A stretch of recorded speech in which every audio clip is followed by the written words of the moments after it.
Brian Chesky and Joe Gebbia, founders of Airbnb, were sleeping on air mattresses in their living room, broke and rejected by investors. Today, they run a $100 billion company. How? They refused to quit.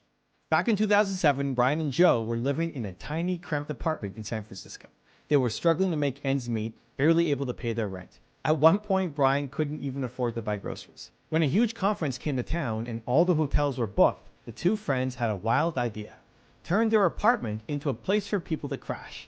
They put air mattresses on the floor, called it Air Bed and Breakfast, and advertised it as a cheap, comfortable place to stay. It wasn't glamorous. They didn't have money, they didn't have a team, they didn't even have an official website. But they had heart.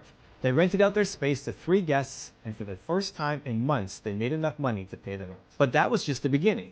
They knew they had something special, but every single investor they pitched said no. Some even laughed in their faces, saying it was a terrible idea. The rejection hurt. They were broke, emotionally drained, and struggling to keep the dream alive. But they refused to give up. They sold cereal boxes with custom designs just to keep the lights. They kept hustling. Finally, after relentless persistence, they secured their first real investment.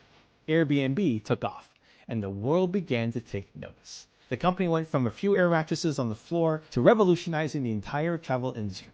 Today, it's worth over $100 billion.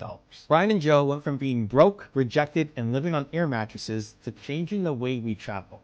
If they can push through rejection, failure, and doubt, what's stopping you from making your dream a reality? Don't quit. Keep believing. Your breakthrough is just one step away.